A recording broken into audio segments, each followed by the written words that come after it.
Hey, somebody needs to volunteer. You have? Excellent. Good morning, afternoon, or evening. You are listening to The Professional Noticer. Hello, everyone. I'm Andy Andrews. Hey, thank you for making me a part of your week. My purpose here today and with every show we do is to play the part of a best friend or a coach. I want to help you live the life of your wildest dreams by giving you access to the greatest mentors the world has to offer today. This week, the Professional Noticer is sponsored by wisdomharbor.com. Hey, here are a couple of quick questions. First question, how long has the public school system in your state been repeating the mantra, more money for education? And the second question, through the years, as they have gotten more money, how much has changed? Today, schools all over America are finding wisdomharbor.com's one-of-a-kind web portal to be the perfect, low-cost, high-quality educational tool for their students. For less than $3 a month per teacher, classrooms have access to original content only found on wisdomharbor.com that teaches, entertains, and builds character in young people.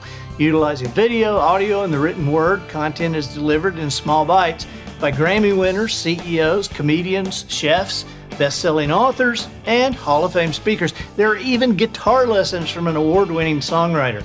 So check it out today and join your friends and neighbors who are already a part of wisdomharbor.com. And isn't it time your school system got involved? wisdomharbor.com. Observations and answers, that's what we do here on the Professional Noticer. And as you know, we love it when somebody comes to the table with both. And we have that today, and we know we have it today because we have a return guest.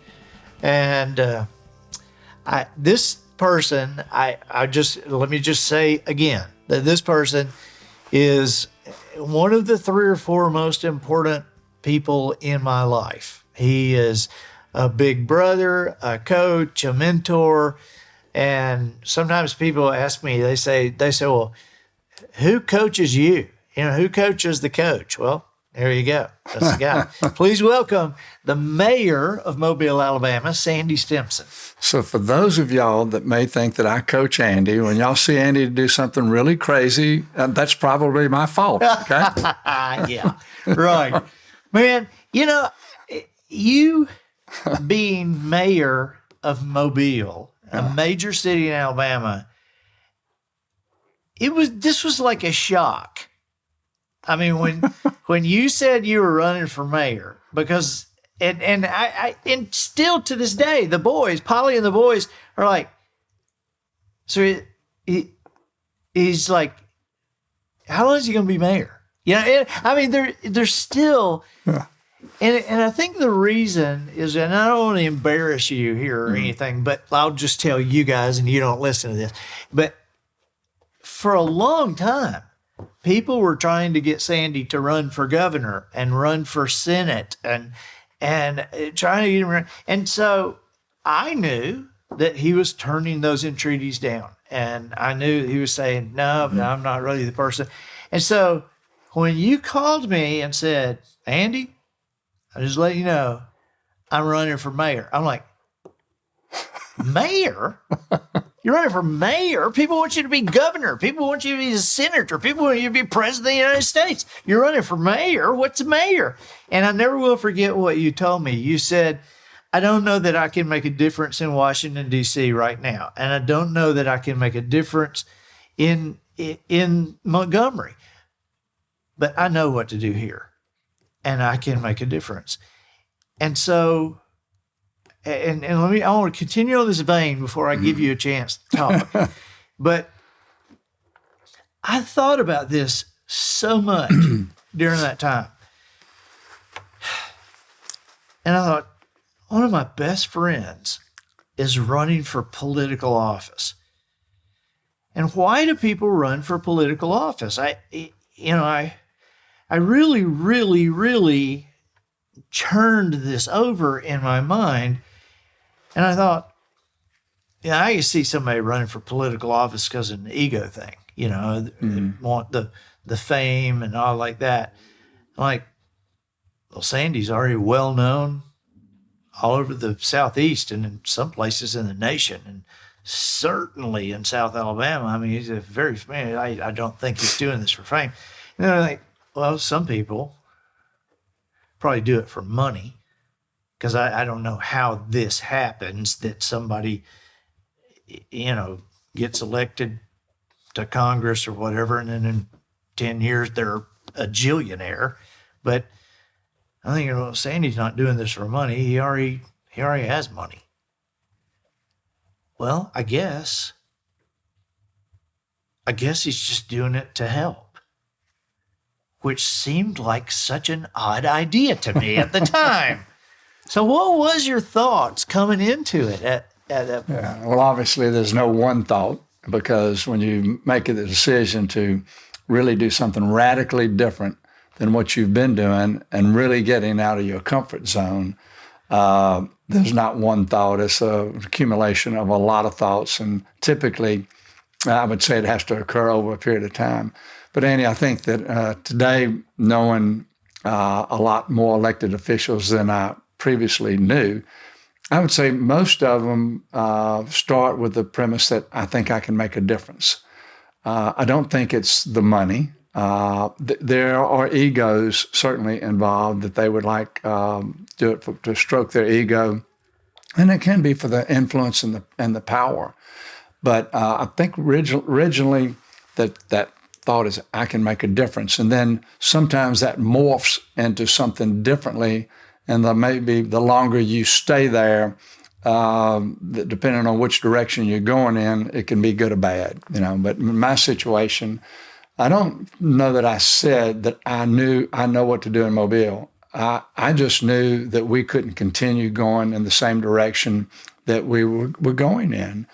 And I know that sounds very condemning of those that preceded me, and I really do not mean it that way. But I just felt like that through the relationships and the skill sets and the stuff that I had developed over 40 years in the private sector, that I could bring something to the table that the others maybe didn't have.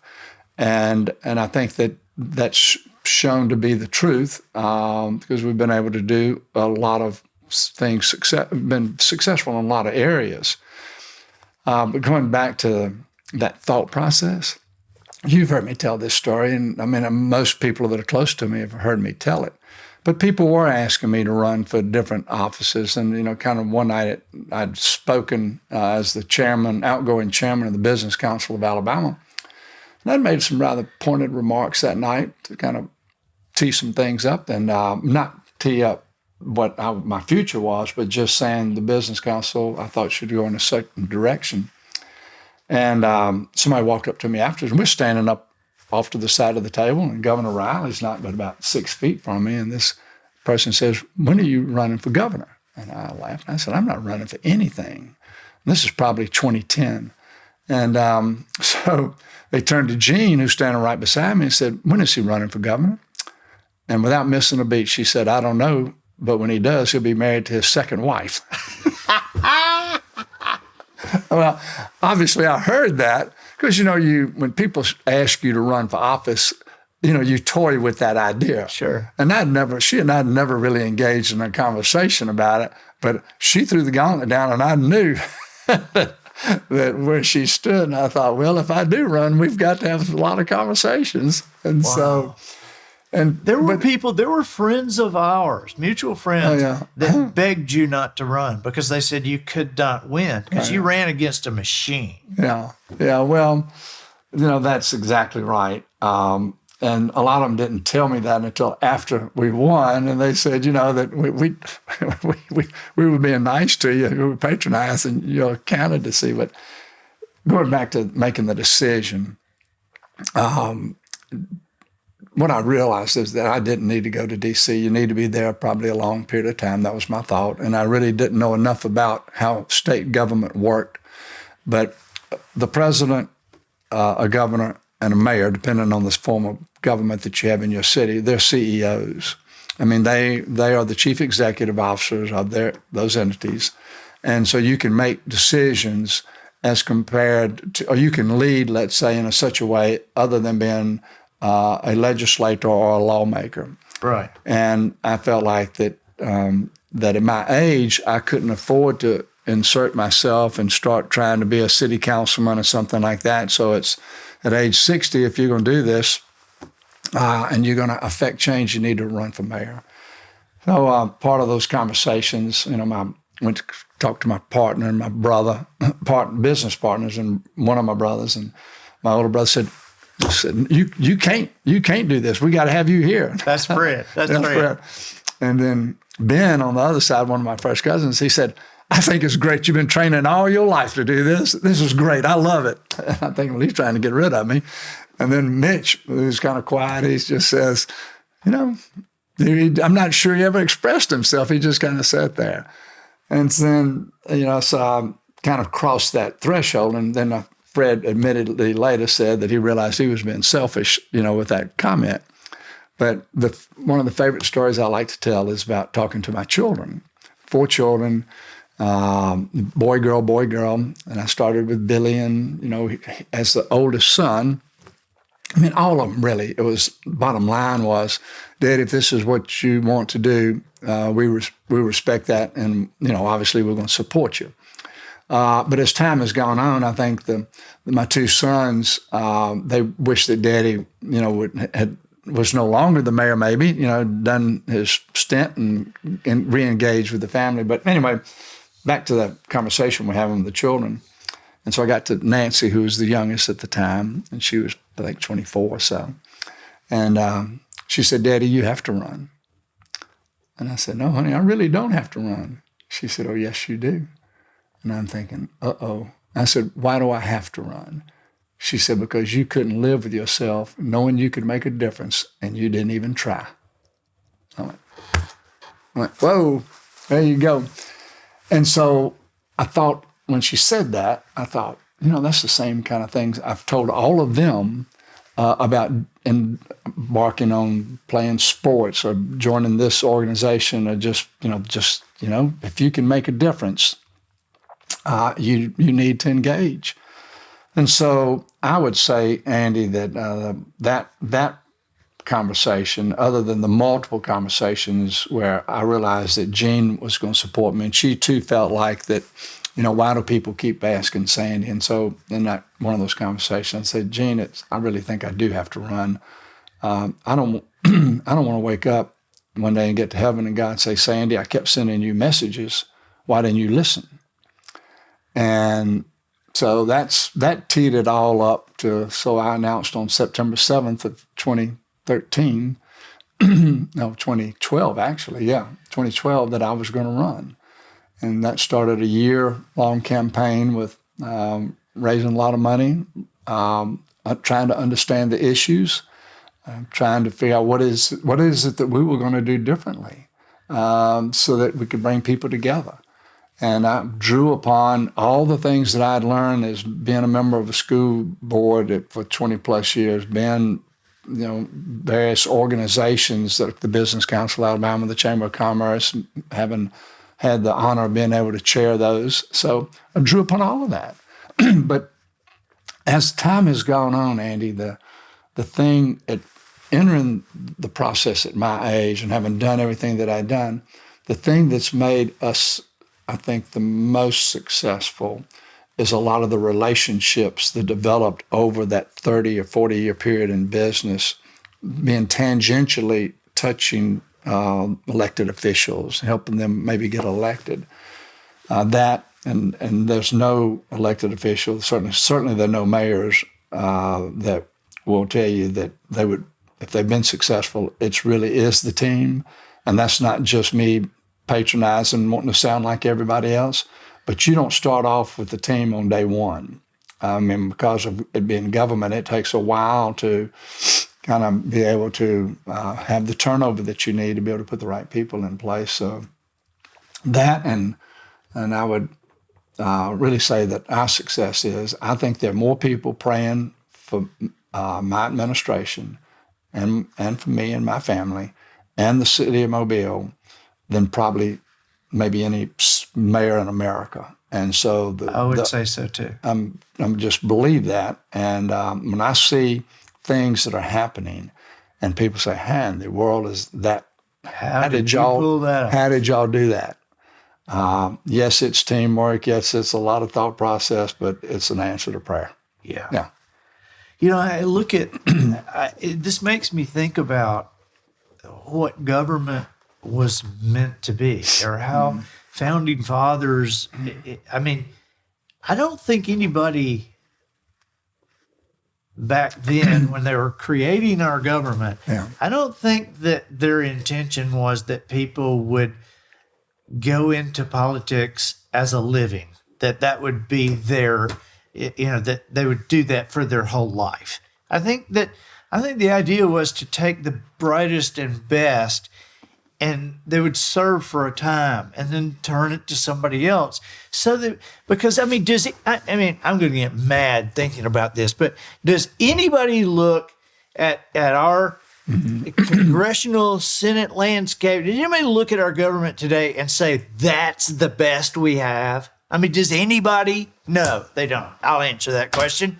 And so why don't people like you run more? I mean, and I know the answer to that too, because it's like I don't know. It's the boys and I and Polly, we were just like cringing during that campaign, because we knew what there were lies that would come out, and we knew there were lies, and oh my God. That's right. Yeah, that's why people don't do it, Andy. I mean, you're subjecting yourself to being looked at under a microscope, and your family members, and so you're held to a different standard, and that's why people don't. But I just felt like that this was something that I was called to do, and that there would be that hedge of protection, around me and us. And that as people told things were half-truths or not true, we chose to take the high road, and we never responded to them. Okay, we always tried, and some of that was advice from you. I mean, there were a lot of conversations that you and I had about, how do we handle this? So, going back to the coaching and just the way you communicate. I mean, there's no better communicator than you. So, having access to an Andy Andrews, having access to these other people that helped our campaign organization, was crucial. But even when you have that, you've got to, the people that run in campaigns, what they do know is that negative ads work. Yeah. It's just the human nature. I mean, people are kind of looking for dirt, and then they're wanting to validate what they kind of think they believe about you or they don't know about you. So if somebody says that, did thus and so, they say, I figured he would do something like that. And so, and people ask me, how do I put up all that stuff? And I don't really watch the news, very, very seldom. Right. And Mayor Jones had a couple of things, really good advice for me. Back in his day, there was a column called Sound Off, where citizens just call in and anonymously say stuff. And he said, don't ever read Sound Off. And so today, I don't read the social media things that people post. Right. If I need to know something, there's somebody that's telling me that I need to know this. Right. Because what happens is that you all of a sudden start thinking about, well, why do they think that? I mean, you just run down that rabbit trail and you lose your focus. And we have so much stuff on the table. We've got to stay focused on the things that we're going to do. And so, but I guess that's maybe God's grace or something that gives me the ability to maybe ignore that. But I know that probably my children and other family members, that they are impacted by seeing that. And but they also recognize that we're making a difference. And sometimes to make a difference, there's a price that you pay. But it's there's enough reward in what we've done and what I can see the difference that's being made. When we started talking about One Mobile, nobody thought. Come on, Sandy, how do you think you're going to unite people? Well, I wasn't sure, but I knew it was the thing to do. that we had to work to try to figure out how to work together. I knew that, where there's unity, there are God's blessings, and brothers live in unity. So a lot of my faith has had a lot to do with how we've approached things. But it's probably the most gratifying thing that I've ever done in my life is being able to see some of the change that is happening right now and knowing that I was just a part of it. Well, I want to just say this. Before we get too positive, let me just go. I want to get something off my chest. I just want to get something that I've been wanting to say for a long time. Yeah. The thing in that first campaign, the thing that bugged me more than anything, that I wanted to get up on the roof and say, all right, everybody listen to me, it drove me crazy that people said that you had just helped Pritchard Preparatory School just so that would ingratiate you with the African American community so that they would vote for you. Now, this just drove me crazy because Pritchard Preparatory School was a place for African American children who were honor students who could come and learn in a place, and they did not have the money. And so Sandy got me going, and I did some shows and we did some stuff, fundraisers. But I happen to know, now you don't have to listen to this, and I don't want to embarrass you. I happen to know that Sandy Stimson funded that school for several years. And so, get this, Pritchard, those people don't even vote in the Mobile election. They weren't even able to vote. And so, if he was going to do it to get votes, wouldn't he do it within the voting places? I mean, it just drove me crazy. I was just like going nuts. Well, there are a couple of things there. Sandy did not fund it by myself. I leaned on every friend I had. I've twisted arms and everything to try to raise the money. And Andy, these were not what I would call A students. These were children whose parents recognized that there was an opportunity to get a better education than the schools they were presently in, and they were willing to pay something to get that. And so the real founder of the school, or the visionary of the school, was Pastor Ruby Eldridge, and she and I, you met her, we were sitting there on a church pew at her church, and I'm thinking, man, what in the world am I doing out here? And we're trying to figure out about having this school. And she said, Miss Ruby, what can they pay to go to school? She said, I don't know. And I said, because I'm trying to figure out if we're going to build a school, who's going to pay for this? And I said, well, what do they pay to go to daycare? And she said, $50 a week. And I said, well, then they'll pay $50 a week to go to school, and we'll raise the rest of the money. And I don't care what your school is like, it's, to educate the children, it's probably, minimum back then, $5,000 to $7,000 for every student. And so the parents were paying, if it was 10 months out of the year, if they were paying a part of that. But she said, Mr. Stimpson, do not let them go for free. Do not let them go free. They've got to have skin in the game. I thought, wow. And she was adamant about it.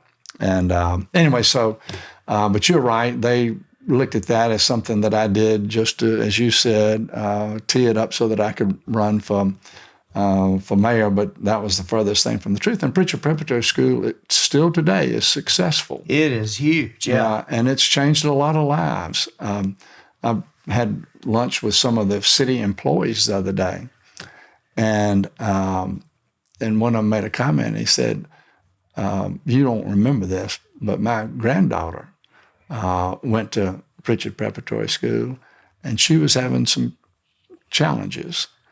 And you found out about it, and you introduced us to a psychologist that helped that child.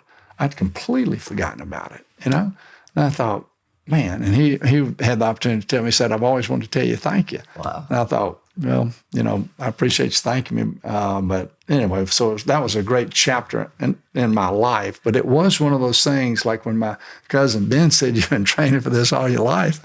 It was one of those things that was very helpful of the things I learned during those interactions with parents and the other board members. So tell me something that, as mayor of a major city, tell me something that they said, this can never be done. And it was done. Well, it's not one of them that's not done yet, okay? If you remember, that was the campaign slogan, on the third campaign, was not done yet, and that's why I ran again. But, moving the airport or relocating the commercial carriers to Brookley, now that's a really heavy lift. And there wasn't anybody, I don't think, in Mobile, but maybe 4 or 5 people that thought it could be done. I think there were a lot of people that recognized that it probably should be done, but the wives' tales and what had been passed down, from decade to decade was that you can't do this because, and they gave us the litany of reasons of why it couldn't be done. And then Congressman Bradley Byrne and I were with a small group of other people one day, and we were in D.C., and we met with someone at the FAA. And we wanted to ask the questions. All the things we heard about why it couldn't be done, we wanted to hear that, what his response was. And we asked him if we could move the airport, downtown. He was familiar with the 2 airports. And he looked at us, and he didn't say anything. And he's looking at us, and I'm thinking, what's he thinking? And he said, I don't know why it can't be, but you're the only people that have ever asked me to move one from the outside of the city limits inside. Most of them I asked trying to figure out how to get outside the city. Well, Bradley and I looked at each other and said, that's all we needed to know. And so we started that process of having conversations, is that it seems like the FAA will agree with us. Well, of course, there were 10,000 hurdles we had to go. And the FAA had to, they have to hold your hand on everything. So without FAA approval at every step, never do it. And we've got an excellent board that works under the leadership of Elliot Maisel, and Chris Curry, who is the executive director of the airport, maybe knows more about the workings of the FAA than any executive director of the airport that we've ever had. He knows the people in the FAA, but he knows the right question to ask. The quality of the answer is only as good as the question. Right. Yeah.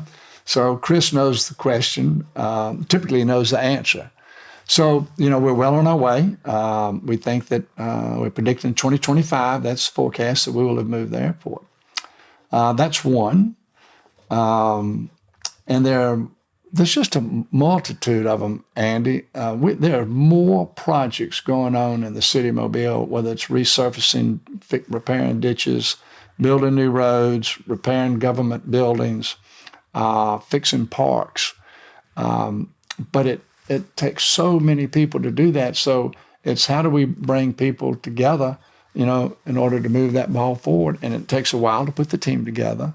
They've got to believe in it. But now I think everybody realizes that it can be done. And also I'll say this now.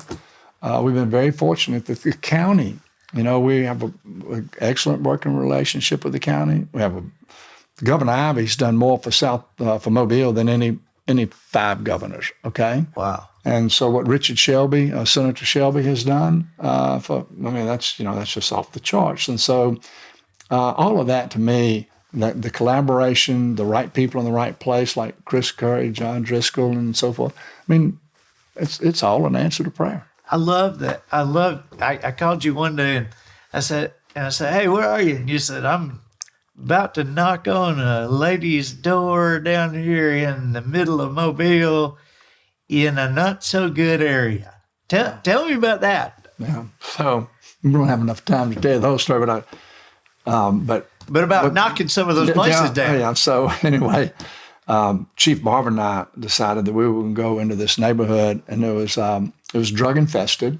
And he told me, he said, there's been an open air drug house on on this street for 30 years. And I was brand new as a mayor. I didn't know how could you have an open air drug house where people just drove up and bought drugs? I mean, it's just beyond anything I could For 30 comprehend. years? Yeah. I mean, it had been shut down a time or two.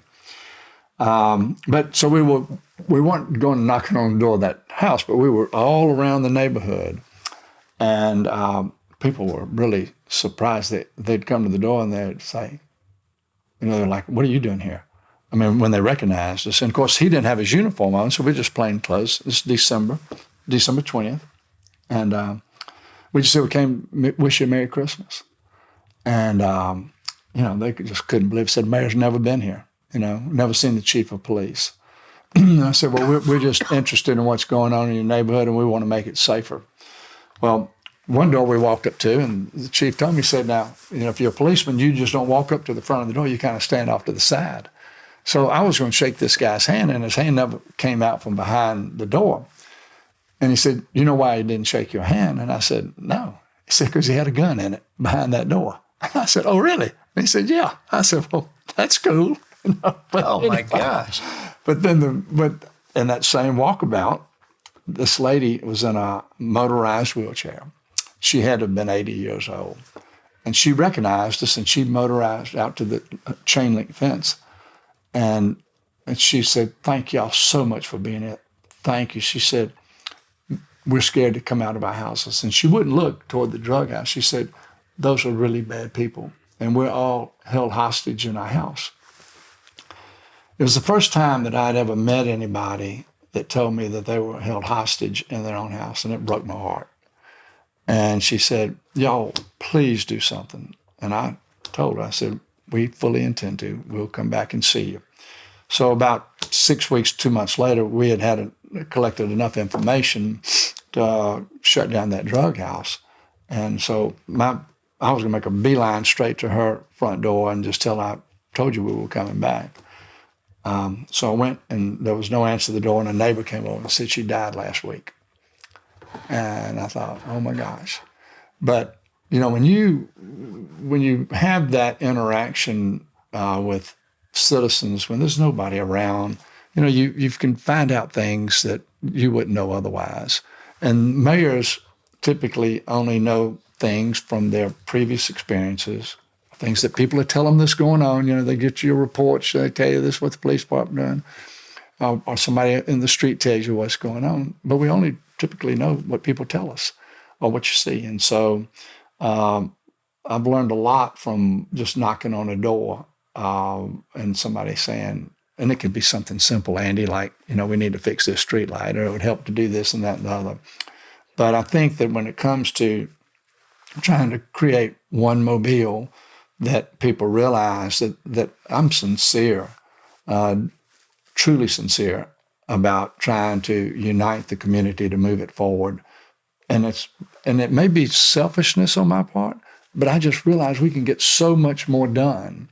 But, they're detractors, but you just got to keep on trying to get to where you're going. Right. And the detractors' voices become muted over, a period of time. Yeah. And with that drug house, you didn't just shut it down, you tore it down. Yeah, we did. That was another thing, that, golly, when you seize a property like that, I mean, there's all kinds of laws that keep you from being able to just take a property. I mean, private property rights, and can take 7-8 years to get one. Well, Jim Barber, who knows as much law as a lot of lawyers, and he was the chief of police, he called one of the judges and said, can we not, seize this house on such and such and such and such? And he got a court order that we could take that house as a public nuisance and a public safety deal. And so about 3 days later, we had a Traco out there, and it was coming down, and nobody could believe that. And there's a new house back in its place today. So that was an early win. Yeah. Buddy, I just appreciate so much what you do. I appreciate your life, your family, and very much appreciate your time here with us. I know how busy you are, and to think that you would take the time to have this conversation. I think this is going to inspire a lot of people, and I just appreciate your influence and your example on me and for my family. So thank you for being with us. Hey, it's an honor to be here. Appreciate what you're doing because you're changing hearts and minds every day. You're the best at it. Wow. Keep on getting them. We're doing it together. Thank you very much. As I say when I close a staff meeting, let's go get them. Let's go get them. Let's go get them. All right. I'm Andy Andrews, the professional noticer, harnessing common sense and wisdom to plow through challenges all the way to an answer for you. And I think that'll do it for this week. Get us out of here, Matthew. So, ladies and gentlemen, and to the boys and girls who aspire to become ladies and gentlemen, we have reached the end of another episode of The Professional Noticer. In a world where common sense has become a superpower, I'm harnessing the tiny bit of mental energy I have for you, seeking wisdom, making observations, and endeavoring to answer tough questions in a way that will empower your family and your business. I'm Andy Andrews. Until next week, goodbye. This episode of The Professional Noticer was produced by Matt Limbert. The Noticer theme, written and performed by Sugarcane Jane. Mobile City parking for the cast and crew, provided by Twinkle and Smoke of Beverly Hills. Additional funding provided by digitalvinyl.com.